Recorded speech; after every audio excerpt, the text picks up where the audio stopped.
Good morning student, online classes में आपका स्वागत है।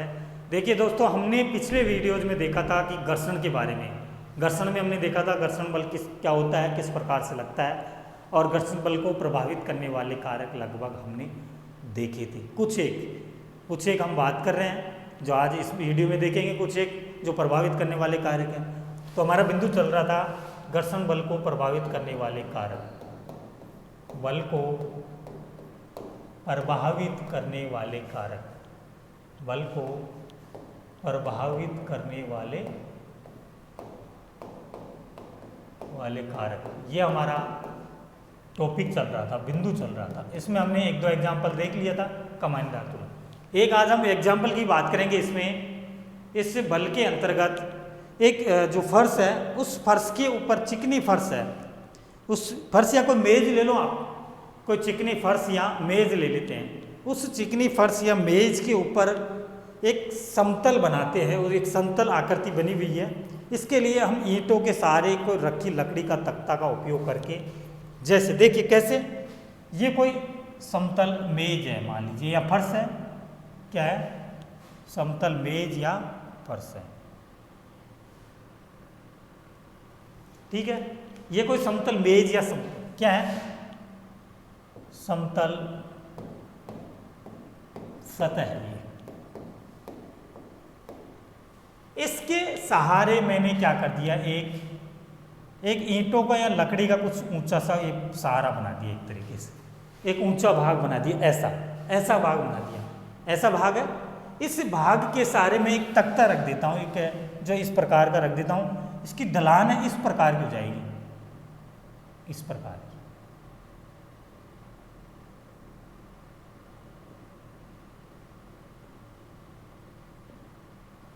कैसी, ये ढलान है इसकी इस प्रकार की है। और यहां पर मैं क्या रख देता हूं, यहां पर एक जो समतल बनाएंगे उसकी लकड़ी का तख्ता रख देंगे। अनंत किसी बिंदु ए पर पेन में से कोई चिन्ह अंकित कीजिए। किसी बिंदु ए पर, कोई बिंदु ए है, यहां मान लीजिए ए पर कोई बिंदु अंकित कर दीजिए, यहां पर चिन्हित कर दीजिए। और ये चिकनी सतह है, यहां पर मान लीजिए इस प्रकार का है, इस प्रकार की जो सतह है, ऊंचा हुआ उभरा हुआ भाग है, यहाँ पर उभरा हुआ भाग, कौन सा भाग है, ये उभरा हुआ भाग है। ये भाग ले रहे हैं, जो हमने जो भाग लिया है इसका, जो मेज का एक भाग ऊंचा है, उभरा हुआ भाग है, ऐसे उठा हुआ भाग है, ठीक है। इसके ऊपर मैंने कोई वस्तु रखी, ईंटें रखकर उसको उभरा हुआ भाग बना दिया इस प्रकार से। कोई जो है तख्ते की माध्यम, एक जो कागज़ के जो चिट्ठे के माध्यम से, कागज़ के मजबूत कागज़ के माध्यम से इस प्रकार का उभरा हुआ हिस्सा बना दिया। और उसके ऊपर मैंने एक वस्तु रखी, कोई भी वस्तु ले लीजिए, आपने ले लीजिए, मान लीजिए कोई पेन ले लिया। इस पेन को मैं यहाँ पर रखता हूँ, कहाँ पर, और ये यहाँ पर रखने से लुढ़क कर यहाँ पर ऐसे आ जाता है। यानी कि जो इस सतह के ऊपर आपने यहाँ पर रखा पेन को, जब कोई पेन या पेंसिल को इस बिंदु के ऊपर रख देते हैं, कहाँ पर, यहाँ पर रख देते हैं, यहाँ पर मैंने रख दिया, तो लुढ़क कर ये क्या, इस पेंसिल के इस बिंदु से नीचे लुढ़कने के बाद ये क्या करती है, रुकने से पूरे मेज पर कितनी दूरी तय करती है। जैसे मान लीजिए मैं इस बिंदु को यहाँ पर रखा, इस पेन को यहाँ पर रखा, ये पेन यहाँ पर रखते ही यहाँ पर आ जाता है, ये पेन यहाँ पर आकर रुक जाता है। तो ये जहाँ तक ये आ रहा है, यहाँ से लेकर यहाँ तक की जो बिंदु की दूरी है, वो कितनी दूरी तय कर रहा है, जो दूरी तय कर रहा है, कितनी दूरी पर जाकर रुक रहा है। कौन, ये पेन की बात करें, जहाँ तक ये रुक रहा है ना, जिस बिंदु से ये स्टार्ट हो रहा है, प्रारंभ हो रहा है, जिस बिंदु पर जाकर ये एक जगह रुक रहा है, उस बिंदु की हम चर्चा कर रहे हैं, बात कर रहे हैं कि कौन से बिंदु पर जाकर ये रुक जाता है।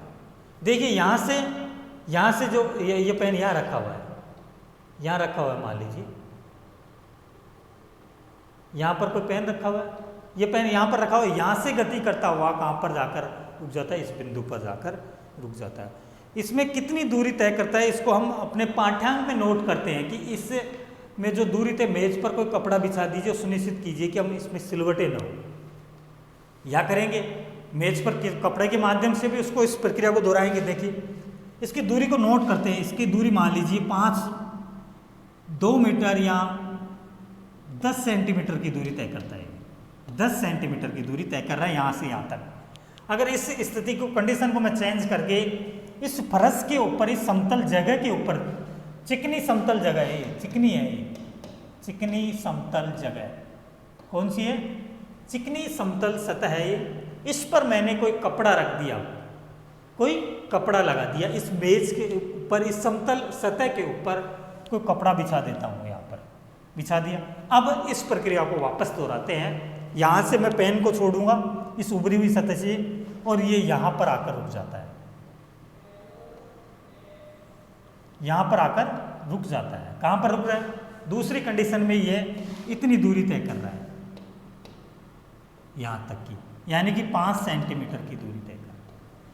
तो दोनों कंडीशनों में हमने देखा जब इस पर घर्षण बल ज़्यादा है तब तक तो अधिक दूरी तय कर रहा है, यानी कि आगे ज़्यादा जा रहा है। जब इसके घर्षण बल कम हो गया, घर्षण बल का मान कम हो रहा है, घर्षण बल जब कोई वस्तु घर्षण बल अधिक हो रहा है तो अधिक घर्षण बल होगा उसमें, तो क्या होगी? कम दूरी तय करेगी। घर्षण बल का मान अधिक हो रहा है तो दूरी भी क्या कर रही है? कम तय कर रही है। अब जब घर्षण बल का मान कम हो गया तो दूरी क्या कर रही है? तय ज़्यादा कर रही है। तो इस प्रकार से देखा गया दोनों कंडीशनों में लेकर, जब एक के बाद इस कंडीशन में तो यहाँ पर तो क्या लगा दिया इन्होंने? चिकनी सतह ली है, चिकनी सतह ली है।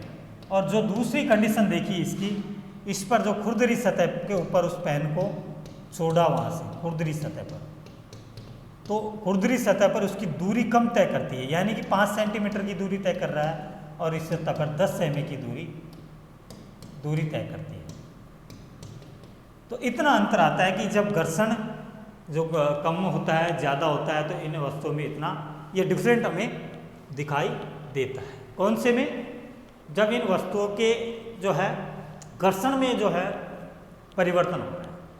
अब हम बात करें इसी के अंतर्गत, इसी स्थिति में हम देखें तो एक स्थिति ये हो रही है कि जब कोई क्या लेते हैं, किसी स्थिति में पेंसिल द्वारा दूरी तय की गई, किसी स्थिति में इसकी जो व्याख्या कर सकते हैं हम इस प्रकार से, देखिए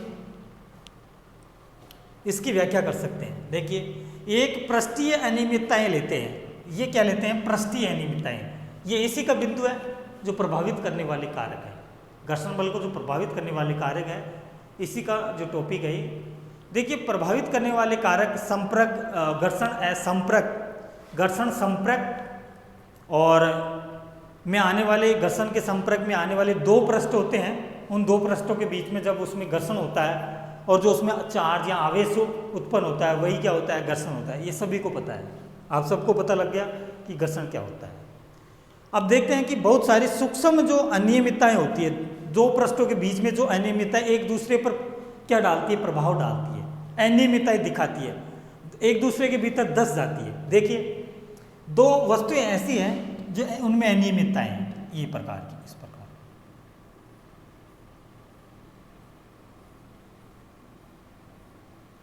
ऐसी है। दोनों में अनियमितता इस प्रकार की है, देखो जो एक दूसरे के अंतर्गत इस प्रकार से फिट हो जाती है।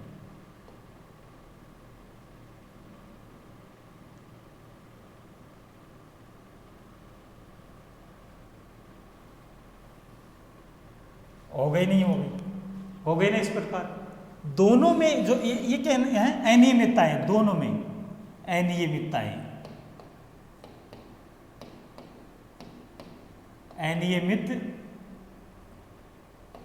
अनियमितताएं दोनों में, दोनों पृष्ठों में अनियमितताएं, पृष्ठीय अनियमितता बोलते हैं इसे, पृष्ठीय अनियमितता, पृष्ठीय अनियमितता, अनियमितता, पृष्ठीय अनियमितता बोला जाता है। इसमें भी क्या होता है? घर्षण को प्रभावित करने वाले हमें जो क्या दिखते हैं? प्रभाव दिखते हैं। घर्षण को प्रभावित करने वाले जो है प्रभाव दिखते हैं। ये पृष्ठीय अनियमितताएं है। ये पृष्ठीय अनियमितताएं क्या करती है? किसी पुस्तक को मेज पर रख दिया खुरदरी सतह पर, और उसमें क्या होता है? अधिक संख्या में होती है अनियमितता, पृष्ठ रुक्ष हो जाती है और घर्षण बल अधिक हो जाता है।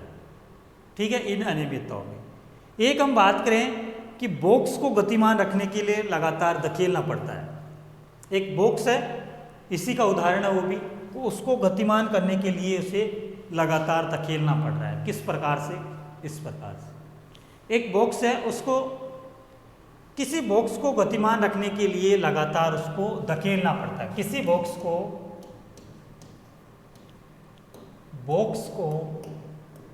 गतिमान रखने के लिए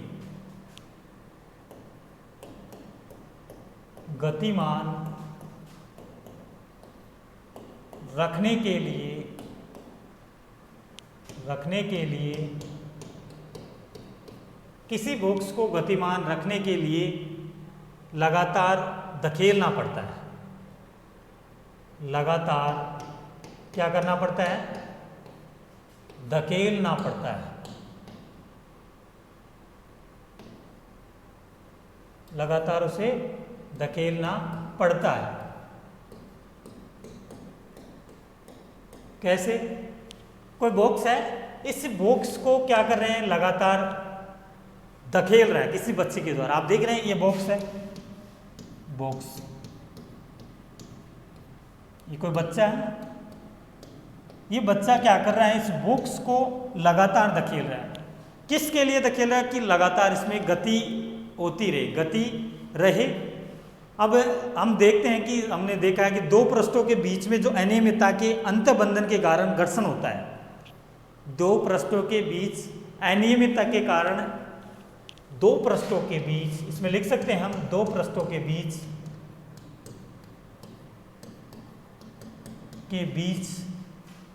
अनियमितता के कारण अंतःबंधन होता है। अंतःबंधन होता है। इसमें एक तरीके से कहा जाए तो बंधन होता है। किसके कारण? दो पृष्ठों के बीच जो अनियमितता है, ये पृष्ठ हैं दोनों, इन दोनों पृष्ठों के बीच जो अनियमितता है, इनके कारण इनमें क्या होता है? अंतःबंधन होता है। किनमें? दोनों पृष्ठों के अंतर्गत। एक तो ये जो पृष्ठ ले रहे हैं, ये पृष्ठ है, इसमें क्या होता है? अंतःबंधन होता है। अंतःबंधन के कारण ही इसमें क्या हो रहा है? अनियमितता के कारण अंतःबंधन होता है, उससे घर्षण होता है। कि कारण बंधन होता है, के कारण अंतःबंधन होता है और घर्षण बल लगता है, और घर्षण बल लगता है। किसके कारण लग रहा है अंतःबंधन? इन अनियमितता के कारण ही तो घर्षण बल लग रहा है। कौन सी?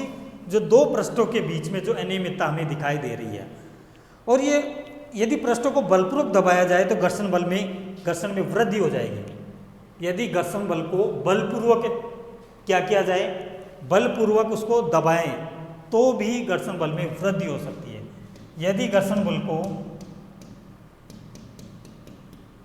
बलपूर्वक दबाएं, यानी कि अधिक लगाएं तो उसमें वृद्धि हो सकती है। तो उसमें क्या हो सकती है? वृद्धि हो सकती है। तो उसमें वृद्धि हो सकती है। वृद्धि हो सकती है। कब होगी वृद्धि? दोनों स्थितियों में क्या होगी? वृद्धि होगी। जब दोनों स्थितियों में क्या हो सकती है? वृद्धि हो सकती है, बलपूर्वक लगाने पर भी। तो इस प्रकार से हमने देखा कि जो आपकी वो कंडीशन ये हो रही है, ये स्थिति है, ये दिखा रही है कि जब किसी दो नियमित पृष्ठों के बीच में जब बल लगाते हैं, बल हम क्या करते हैं? अनुभव करते हैं। क्या करते हैं? जब उनमें बल अनुभव कर रहे हैं तो हमें पता चलता है कि किस प्रकार से जो है जो हम लगातार उसमें धकेलना पड़ रहा है उसको। तो ये भी क्या कर रहे हैं? प्रभावित कर रहे हैं बल को, जो है घर्षण बल को क्या कर रहे हैं? प्रभावित कर रहे हैं। इस प्रकार से हमने देखा।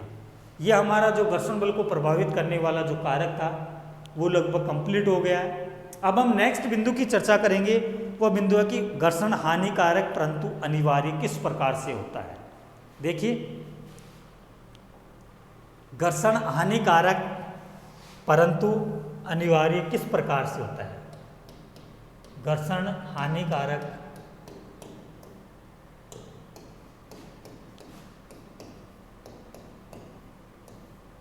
परंतु अनिवार्य है। क्या है? अनिवार्य है। देखिए घर्षण हानिकारक भी है लेकिन अनिवार्य है। हानिकारक किस प्रकार से वो देखेंगे और अनिवार्य किस प्रकार से।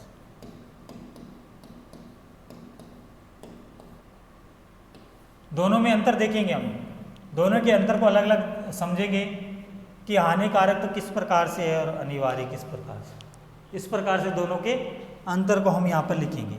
देखिए पहला अंतर आएगा इसका, देखिए हानिकारक किस प्रकार से। अब जब घर्षण के कारण दीवार में जब कील गड़ जाती है तो घर्षण के कारण वो आसानी से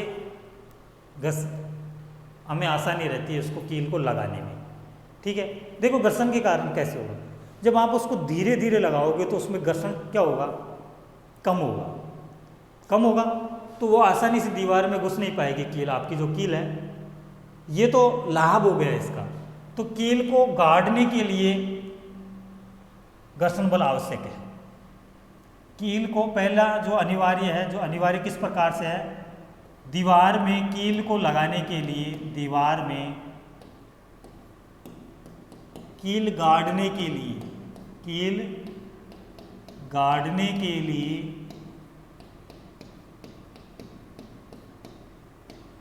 लिए घर्षण आवश्यक है। घर्षण आवश्यक है। एक तो ये अनिवार्य तो इस प्रकार से हो गया। ठीक है, हानिकारक किस प्रकार से है? घर्षण के द्वारा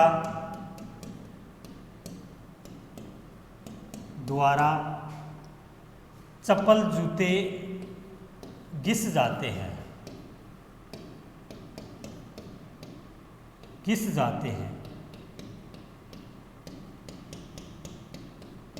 भाई नुकसान भी तो कर रहा है घर्षण। घर्षण के द्वारा हमारे जो चप्पल जूते घिसते हैं, नहीं घिसते हैं, घिस जाते हैं ना। तो घर्षण अनिवार्य और हानिकारक किस प्रकार से है? इस प्रकार से। तो घर्षण के माध्यम से हमारे चप्पल जूते जो है वो घिस जाते हैं। जब आप इसको कील को इसमें लगाओगे तो हमें आसानी रहेगी ठोकने में, घर्षण के माध्यम से।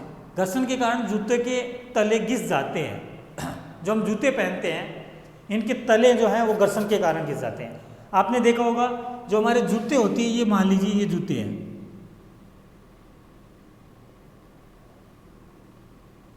हमारे पहनने की क्या है? जूते हैं, जूते।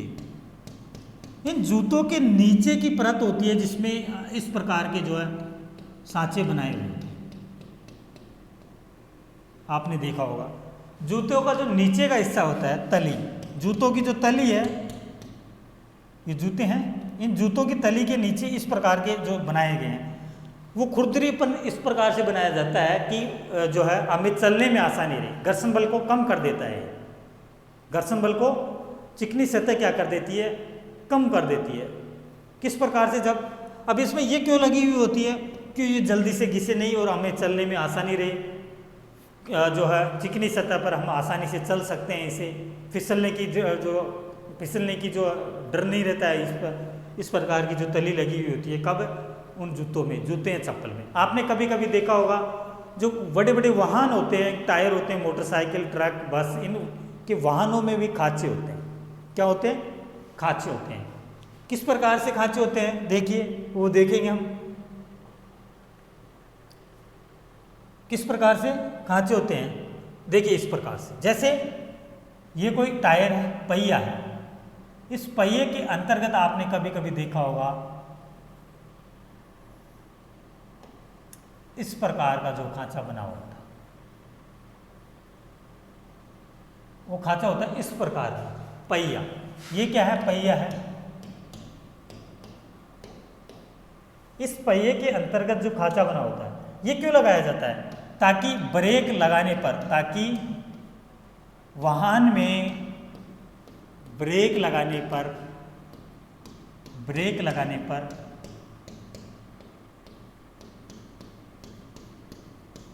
आसानी से रुक जाए, आसानी से ब्रेक लग सके, रुक सके, या वह वाहन आसानी से रुक जाए। ताकि वाहनों में ब्रेक लगाने पर आसानी से रुक सके। इस कारण से ये लगाए जाते हैं। अगर ये मान लीजिए चिकनी सतह कर दिया जाए तो इस प्रकार का, देखिए ये इस प्रकार की कंडीशन में अगर टायर को इस प्रकार से ले लिया जाए, इस प्रकार से,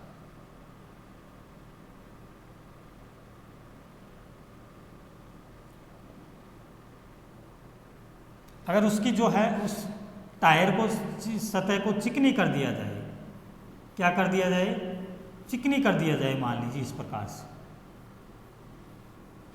इस प्रकार से इसको चिकनी कर दिया जाए। अब इस पे ब्रेक मारेंगे तो ये रुकेगी नहीं, ये रुकेगी नहीं, ये क्या नहीं करेगी, ये रुकेगी नहीं,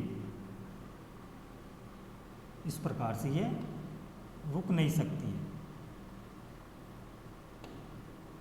ये क्या है, पहिया है जिसकी सतह कौन सी है, चिकनी सतह, चिकनी सतह है, इसकी सतह कौन सी है, और इस पहिए की खुरदरी सतह है, खुरदरी सतह, कौन सी सतह है इसकी, खुरदरी सतह। तो दोनों रूपों में हमने देखा कि जो ब्रेक लगाने में आसानी इसमें रहती है, ताकि इसमें कठिनाई रहती है, इसमें कठिनाई रहती है, कठिनाई आती है इसमें कब, जब ब्रेक लगाते हैं और इस पर आसानी से ब्रेक लग जाते हैं, लग जाते हैं, क्या लग जाते हैं, ब्रेक लग जाते हैं, और इस पर नहीं लगते हैं। तो दोनों कंडीशनों में देखा कि जो खुरदरी सतह और चिकनी सतह किस किस जगह सही होती है और क्यों की जाती है, क्यों लगाई जाती है, किस इस रूप में क्यों जो है ये जोड़ी जाती है चिकनी सतह टायरों के अंतर्गत जो लगाई जाती है, वाहनों को रोकने में, वाहनों को जो है ऊंचाई पर चढ़ने में आसानी रहती है, फिसल कर वापस नहीं आते हैं वाहन, तो ये इस जगह। अब हम एक जो घटना देखते हैं वो देखते हैं कि घर्षण को बढ़ाया या घटाया भी जा सकता है, घर्षण को बढ़ाना या घटाना। अब देखो घर्षण को बढ़ाना या घटाना किस प्रकार से होगा, ये देखेंगे हम, घर्षण को बढ़ाया या घटाया किस प्रकार से जाता है। देखिए घर्षण को बढ़ाना या घटाना, इसमें देखेंगे हम घर्षण को बढ़ाना या घटाना किस प्रकार जा सकता है, बढ़ाया या घटाया किस प्रकार जाया सकता है। एक हम इसमें बात करें किसमें कि जो आपकी जो घर्षण के कारण जो जूते के घिस जाते हैं। एक और हम बात करते हैं इसमें कि एक माचिस की तिल्ली को आप जब रगड़ते हैं तो दोनों में घर्षण होता है और वो माचिस की चिंगारी उत्पन्न होती है। पहले पुराने जो सदियों के लोग हैं पुराने समय में क्या करते थे, ये माचिसें वगैरह थोड़ी थी, लाइटर वगैरह, आजकल तो ये उपलब्ध है। पहले क्या थे, दो पत्थरों को आपस में जो भिड़ाकर उसमें जो आवेश उत्पन्न, चार्ज जो उत्पन्न होता, उससे आग जलाई जाती थी।